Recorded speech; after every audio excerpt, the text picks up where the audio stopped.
Hi, good evening, good evening, good evening. We're here. Aaron is all muted. We're here live now on our show, Beyond Talk Live, and my co-host is muted. So I think we just booted him off. Thank you guys for joining us. Thank you for watching. We're here this evening and we're going to be talking to Billie Jane Bolton. But before we bring Billie Jane on, we want to tell you a little bit about Byond and who we are. So Beyond Talk is a social mentoring forum, and this is where we strive to engage our community in thought-provoking conversations that will trigger you, conversations that will force you to think, conversation that will force you to act. Now, we don't claim to be gurus of any sort, but we believe if we open up the conversations, we can make a change in our community, and that is just our goal. So I'm here with Aaron George, my co-host. I don't know where he is, and we want to say good evening, everyone. Thank you so much for joining us, and come on with your questions and your thoughts. We're very open to hearing them. And at this time, I would love to introduce Billie Jane Bolton Rojo. Hello, everyone. Hi, Sandra. How are you?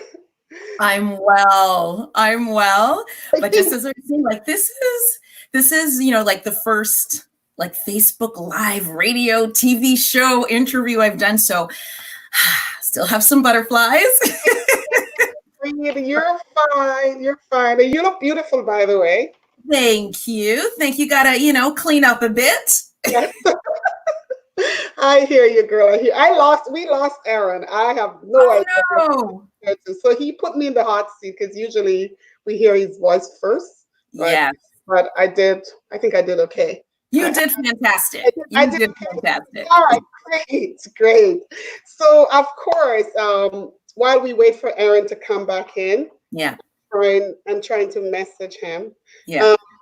Billie Jane, so we're talking about walking with purpose. And we're walking with purpose in our money wounds.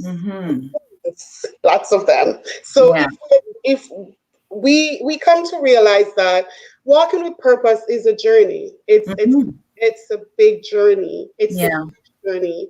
It's a continuous journey, and there's so many bumps along the way in walking with your purpose or walking towards your purpose. And we realize that money is a big issue. Yes. Money is a big issue in our community, the way we think about money, the way we go about money, and there's a lot of money pain, and statistics shows that money is one of the number one cause for breaking up in relationships, right? Yeah, definitely one of the number one causes for mental health as well, right? In terms of our overall health, mental health and well-being, money issues is a big challenge. As you said, people don't sleep well at night. They struggle, like their own physical health is damaged because of stressing over money. And absolutely one of the biggest things is impact to relationships, which also contribute to mental health, which affects how we relate with our partners, our children, all of that. So you're absolutely right. It's absolutely right. So that's why we want to talk to you, and we decided to talk to you. Yay! So honored, so honored, by the way. So thank you. We decided to talk to you about this bad boy called money. All right. So I'm trying to wait for Aaron to come back on because I don't want to miss out on all this juicy conversation. He said his internet just went crazy on him just now. Oh no. His internet just went crazy. Oh, hey guys. Yay! Sorry about that. You're back. I'm back. Sorry, my internet just froze up on me. I'm tried everything. Everything worked in practice, but I apologize. That's all right. Where are we, Sandra? We're talk. I was just gonna ask Billie Jane a question to kick us off, but I was kind of delaying to wait for you to come back on. Yeah. Okay. So Hi, Billy Jean. Welcome. before I ask Billie Jane the question, you want to say anything to our viewers? You want to say your 2 cents? Well, just want to welcome everyone, and wherever you are, it could be good morning, good evening, good night, whatever time you're watching this. We're happy that you have chosen to join, to view our broadcast, and thank you for your support. And for those of you that are joining or viewing this for the first time, just to let you know a bit about Byond Talk. This edition, Byond Talk Walking with Purpose, is healing our money wounds. And Byond Talk is a social mentoring forum. It's a place where we engage our community in thought-provoking conversation about real-life issues such as triumphs, success, pain, grief. This space is designed to inspire you to foster transformation and healing. And in life, we believe that learners and teachers are interchangeable, and life is a big classroom. Our mission is to inspire you to go after your healing so you can transform. And someone once said that one of the greatest tragedies in life is to lose our authentic self and to accept the version of you that is expected by everyone else. So we're having a wonderful conversation today. Our guest is Billie Jane Bolton Rojo, and we're very happy to be having a conversation with her. Very excited that you're here, Billie Jane. Welcome. Billie Jane, sorry. Billie Jane. Okay. It is called. I knew I was going to say that. You know, I mean, come on, it's Michael. So. By the way, Arian, you look awesome. I love your shirts. Well, thank you very much. This was custom made in Cotonou, Benin, about 2 years ago when we visited my son and visited where? Republic of Benin. Ah, yes, Cotonou, it's beautiful. West Africa. Yes, thank you. Amazing. I just wanted to make mention that this month, the month of April, is National Poetry Month. And because I'm a poet, I'm a self-made poet, I just want to shout out to say it's a month to create. Poetry is creativity, is for one to create and to get their thoughts out on paper. So I just want to invite our viewers to now that we're isolating and staying in and not going anywhere, try to write something, create something. Honor our month of poetry. All right, with that said, let's have Billie Jane. So we're gonna just dive right into this money conversation. And I just want to ask you about the money legacy. I know before I ask you this, let's back up a little bit. I want you to tell our viewers actually who you are and what you do. We almost hit that piece. We're so excited to talk about money.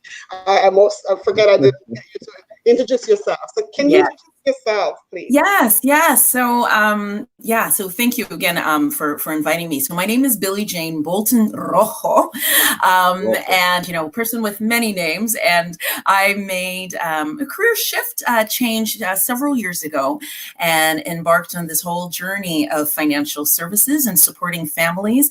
My first love and where I first started was really helping families to invest in their children. I call it creating a knowledge legacy. My company is called Partnership in Creating a Legacy. So the first piece is knowledge legacy and helping our kids to know more than us and not to be overly encumbered by debt. And then I also am really passionate about helping families to protect their legacies with various insurance solutions. And then finally, I do love to help businesses to mitigate risk as well as enhance their own business legacies, also using some creative insurance solutions. So really, focused on legacy thinking. So thinking about, the future we want to leave behind, right? So I'm, as I said, so honored to be able to contribute to the conversation, from this, background or this lens that I bring. So thank you. Amazing. Wow. So I know what I want to ask you right off the bat, just from what you said. You talk about knowledge legacy, and in our conversation, that's what really got me, because in our past conversations, this knowledge legacy. So tell us what pushed you, or convince you or inspire you to go on this path of knowledge legacy? What, Mhm. why did you think about, I want other people to know about this legacy building that I just, this if newfound inspiration of legacy building. Why did I start this business in legacy building? Tell us. Yeah, no, thanks for asking. Legacy is really the big thing that actually catapulted me into this journey, and that whole thinking about legacy. And that was really triggered by my grandmother, who, she was amazing, amazing, amazing woman. And my family is from Ghana, West Africa. And unfortunately, when my parents immigrated to Canada, they decided not to teach us the language. So we only spoke English in the home. So my grandmother didn't have a lot of formal education. So she didn't have a lot of English. She spoke, the native language. And so when we'd go back home, we couldn't really communicate effectively with her. It'd be like broken English and broken Fanti, which is the tribal language that my parents speak. And so there's lots. I would always have to have my mom in the room and things like that. Just so much got lost in translation. So I didn't really get to find out a lot about her life during her life. Okay. It wasn't until she actually passed that I learned about the amazing woman that she was. She became an entrepreneur. She left school helping her aunt in the markets of Sekondi, Ghana, and, carrying the basket of wares on her head. And she left school at grade 4, and was in the markets and starting to do things, and just was so gifted, I think, in commerce that had catapulted for her an incredible, business and entrepreneurship journey for her. And from, selling products, starting first with fabrics, and she was like the top seller in the Western region. Ghana is separated in, I think, up to 11 regions, and she was in the Western region, and she was the top seller, so successful that they actually sent the heads of like manufacturing from the companies, which actually were in Europe, England and Denmark. They sent them to Ghana to take her back so she can see some of those manufacturing facilities. She had that, and her business just really expanded. And when we talk about COVID, and especially for entrepreneurship, to be able to pivot, I didn't even realize, was the queen of pivot, because they went through lots of change within Ghana that caused her to shift and grow. So she moved on, like not only fabrics, then started to sell provisions, and then got into real estate. And she was snapping up properties everywhere, residential, commercial properties, and then got into farming. So she had cattle, sheep, she had a plantation, then had poultry. Like, she was just incredible in terms of the legacy of business mindset that she created. Grandma. Amazing. So this is your grandma. This is Grandma, and I'm so honored to share her story, because she is a queen. She was a queen mother. She was so successful with business that they actually installed her as the queen mother for fabrics, fabric selling, entrepreneurship in the region. And so that's her, that picture. She was 93, but we think she probably was 96. Okay. So yeah, the next pictures that you're seeing here, that's her, installed. The first picture, that's her as a queen mother for, fabrics sellers. And the other pictures you see with some Caucasian individuals are the people who came, who took her to the various manufacturing to see what those, facilities were like. But she was really an incredible matriarch. And that's why it was so great that they made her queen mother, because she really was mother to many. She had 10 kids. Okay. She had 10 children. And I'll just pause here about sort of the significance, because within our culture, they say the wealth of the family is through the number of girls. And it's because the girls bring the children back home. So they love girls. And my grandma had 10 children, 3 girls. And of the 3 girls, only one had girls, my mom, and I was the eldest girl. So that's why I also feel so attached to her and wanting to carry forth her legacy. But that picture, the first one of her, that's her, you know, you see all of the kids around her and you see the joy in her face. Not only did she take, some are her kids, some are not. Like, she took care of so many children from the village back home. She came and she took care of them, and they actually made her queen mother for the area of Upper Discove, which is the village that she was from. So those are pictures you're seeing of her, you know, as queen mother. See that picture, the second one, and look how the dress, like when you think of Africa, I know people have different images of Africa, but you need to dispel some of those misconceptions. Yes. Excellent. I'm telling you to go there. Talk about it. Come on. All these misconceptions, you know, Ghana, and yes, there is poverty, okay, in the continent, but it's not everywhere. You know, there is so much rich heritage. There is so much wealth. There's so much like king and queendom, you know, there. When you see grandma sitting there and you see her and she's looking very regal and in the kente cloth, unfortunately it's in black and white, so you can't see the vibrant colors of the fabric, right?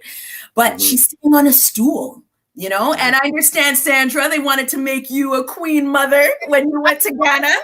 I'm already a queen mother, girl. You're already a queen mother. I claim it, girl.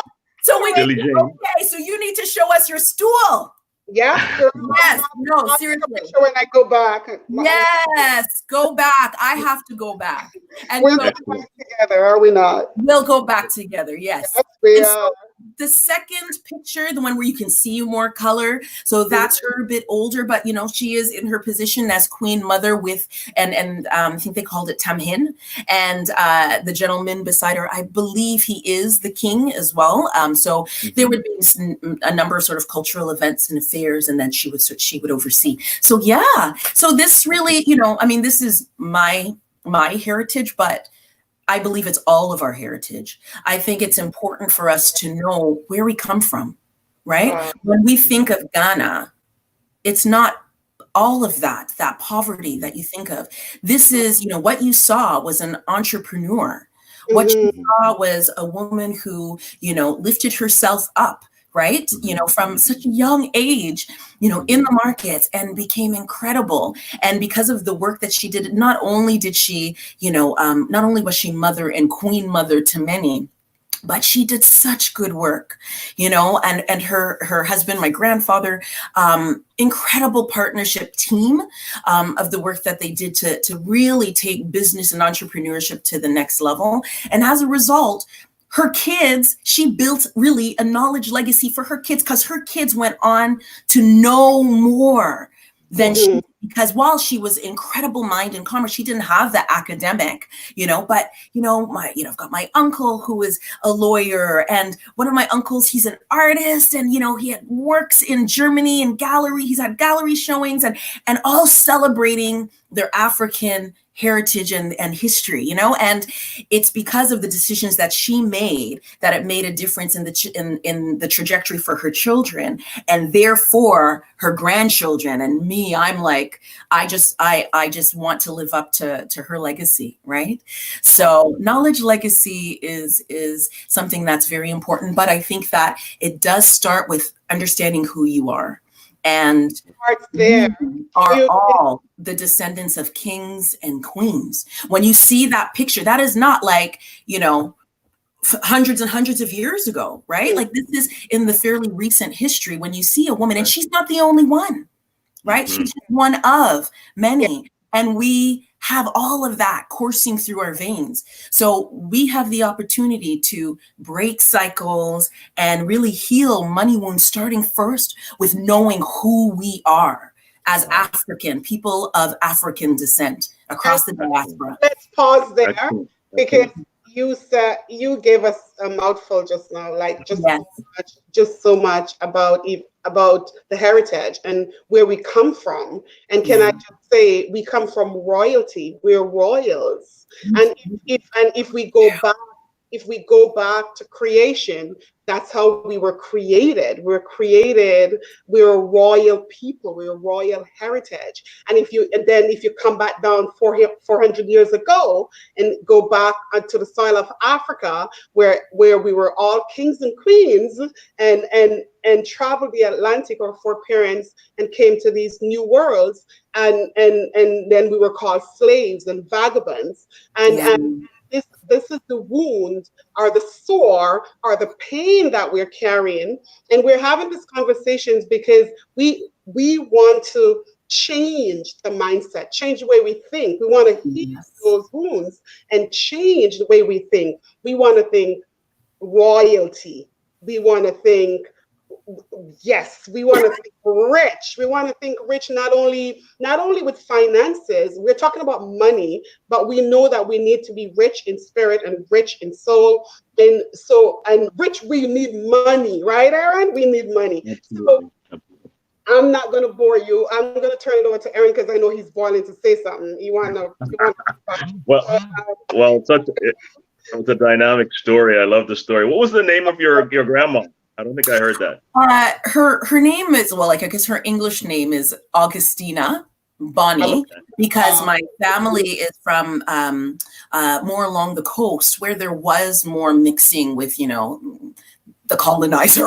Okay. Right. So, which varied over time because you'd have different colonizers at different times. So that's more of the Dutch heritage. But her like Ghanaian, like her like given name kind of thing was Owomoye. So Owomoye. So that, that's grandma. Okay.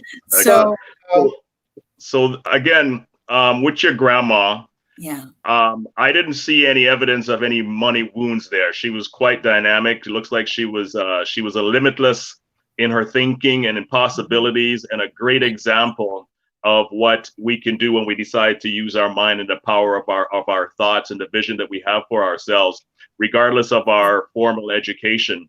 So she's a great example, and I think it's great that you have that in your family to turn to. Especially when we're here in the West trying to find our way, because most of us are employees, and it's very hard to build a true legacy like your grandma did. First question I have for you in terms of the work that you do in trying to enable people to adopt or foster the attitude of leaving a legacy. What are some of the money wounds you're seeing, and in terms of bringing that education, that information to people? Is it well received by the community?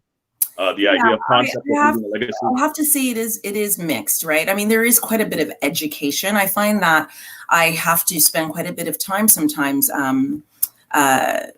encouraging people or educating them on the importance of thinking ahead and thinking about the next generation. I talk about like knowledge legacy, and I think about it so much in terms of our kids, because when we equip our kids to be the best of whoever it is that they are. And it's not everyone is going to be a doctor. Not everyone's going to be a lawyer. They shouldn't be. We've all been given gifts so that we can excel and bring something to humanity and with what God had in mind for us. And that's why he's equipped us all differently. But to recognize that and to hone that skill to a level of excellence, and for our kids to be able to be empowered to do that without worry about debt, without that weight on their shoulders. We were talking a bit about, mental health. Think about some of the mental health that our youth are going through when they come out of school with significant debt. And as a result, they don't live into their greatness because they make short-term decisions to try to pay off debt faster. They don't step into entrepreneurship because they don't have the funds. They're thinking they got to pay off this debt. Or they don't become the artist that they really want to be because they're scared. They don't want to take the risk of doing something that they think may not bring as much income. Do you know what I'm saying? So for me, I want to position parents to invest in their kids so that their kids are free. You've got that wing of limitless possibility, and you can pursue that. And when our kids can really live into who they are, guess who that benefits? Our grandkids. Because legacy is not just our kids, it's thinking through our kids to the generations beyond, right? So, I find that I do have to educate some families about the importance of education, of some type of education. As I said, it doesn't have to be university, but whatever it is that is, is going to help our kids to be the best of whoever it is that they're, meant to be. Right. So it's been a bit of education. Some people, they get it. They're, they want to, they're just waiting for the right solution and partner with them in that journey. But yeah, I try to, on my own page, I try to share information on a weekly basis about some tips and some legacy thinking. Right.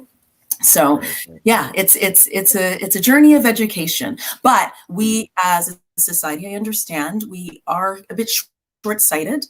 We have gone through so much as a people. Many of us are, financially insecure. Yeah. So focus on the today. Like, you can't be thinking about what your kids are doing. You want to make sure you've got food in your fridge and, clothes on your back and a roof over your head. We do have to make some different decisions. We have to be willing to sacrifice some of the things for the today for the future. And that's a huge shift. That's a huge shift for a lot of people. Okay, let's take a pause and just shout out to some folks who are watching. Oh, yeah, there's some folks watching. Yeah, there's some folks here. Hi, Suzette. How are you? Anil Grant is watching. Fabian Reed. Hi. How are you guys? Thank you guys for watching. Michelle Collins. Hey, my sissy. Hi. That's my sissy. And Charmaine Harvey's watching. And of course, is behind the scene watching and saying, hey. Talika, hey, how are you? Thank you, Talika, for joining us multiple weeks in a row now. We love it. Thank you. Thank you so much. So these are some people who are watching. And of course, we're speaking to, if you're just hopping on, we're speaking to Billie Jane Bolton. I'm not going to try to butcher her.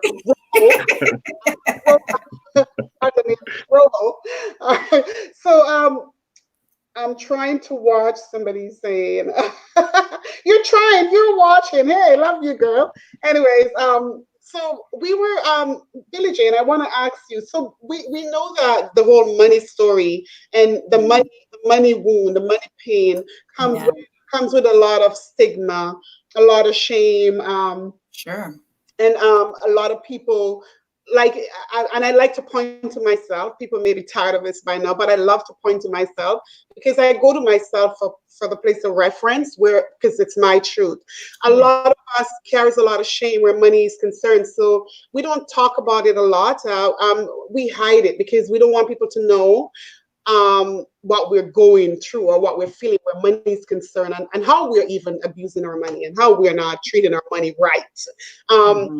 So how do you expel for people or help them to expel that stigma of shame and hiding where money is concerned? I know I tell you a tiny little story. I'll buy something. Yeah. I'll go to the store and buy something and I'll keep it in the trunk of my car for a few days. Because I buy it and then I get guilty. I'm like, oh, I shouldn't have bought this, right? And so I kept it in the back of my car until, it kind of feel right. And then I'll bring it in the house. And I don't live with anyone. So who am I hiding from? Myself? How silly is that, right? So, but I'm pretty sure that I'm not the only one that's doing this, right? Or keep it in the bag in the closet. And then, because it's really not a need. It's really right. And it's because of the abuse of our own money, and we feel this guilt and shame about it. Can you speak to that? How do you help people to overcome this money guilt, this money shame, this money? Yeah. Well, the first thing is doing exactly like what you're doing is providing a safe space to be able to talk about it, right? Mm-hmm. And even sharing our own, I love that you just shared your story. I mean, sharing our own stories, for people to know that, we may not always have it all together. We are journeying through this as well, right? But creating that safe space that we can lift the lid on, the financial woes, some of the choices that we're making. Was really interesting. I'd seen something where it was a great sort of financial literacy for kids and talking about that constant decision about wants and needs, right? And you mentioned that as well, right? But if we can focus on, making sure that our money is going towards the needs and being able to discern what's a need versus a want, that really helps. But we really do need to be thinking about what our goals are, right? What do we want? What do we want for our kids? What do we want for our grandkids? Because then if we can start to think beyond just the today and think, generations down, what I want for my kids and my grandchildren, then it helps to make that decision on, maybe I will postpone that want, so that I can have a little bit more. But we have to still enjoy our lives today. That's the thing. We can't I think that we undermine ourselves if we just, save. We got to live. You got to what's the point of working and living if you don't enjoy, the journey, right? So we do need to sort of balance that. But first, having a safe space to be able to look at it, because I know what it's like. We've all been there where you want to put your head in the sand. You don't want to look at the numbers. They're crap. You don't want to look at it, right? Yes. Pardon? Yes, I said yes. Aaron, you want to chime in? Yeah. So healing the money wound. I don't think initially there should be any shame. That's right. Knowing that you can't manage your budget, you're living beyond your means. Mm-hmm. I think it's just once you get that awareness, until you get that awareness, then you can and be honest with yourself and recognize where you are, and then get the information and then take action to make things better. Beating up yourselves is not going to help. Right? Start where you can, take those steps, and eventually, with your thinking, with the vision that you have for yourself and of yourself, you can definitely take some measures to heal the money wound. But until you become aware, it's not your fault, because we learn so many things through the family. Yeah. I mean, you have a great history, Billie Jane, of your grandma, and all you had to do is go back and glean some of the practices, some of the, the ways of being from her, and then implement it in your own self, in your own business, to help take you to the next level, right? But not many people have that. So a person like yourself, who's out there in the community educating them, I think it's a great calling. And I think, if the more of us that are doing that, educating the community on recognizing that you have a wound, you have a problem, and you're not alone. You're not alone. And you're not alone. And we're here to help you. And things can definitely get better once you get the information. But you have to take action. You have to have a plan, right? Otherwise, no action, no creation, nothing's going to change. And then, it's just a lose-lose. So I applaud what you're doing. You're absolutely right, though. I mean, you have to know where you are, and you have to be brave enough to, take your head out of the sand and actually look at that. But knowing where you are, then it's better to plot a course to where you want to go, because you know what that journey is going to be like. But I understand, I really do think that it's best to have a partner with you in that journey. We all sort of need a coach, and having somebody who specializes in the area will really help you. They'll help see, your blind spots. They help remind you of your goals, those kind of things. And then help provide, of course, the education and the insight and guidance on helping you to get there. But as you said, first thing is the awareness. And I like how you said also awareness of who you are. And that's where this history of who we are as a people, this is not who we are. This is just an interruption, right? This is not who we are. And if you know that and really hold yourself up to that, you realize that I can make a change and actually live into who I really am, and my kids will be that as well, right? So that's right.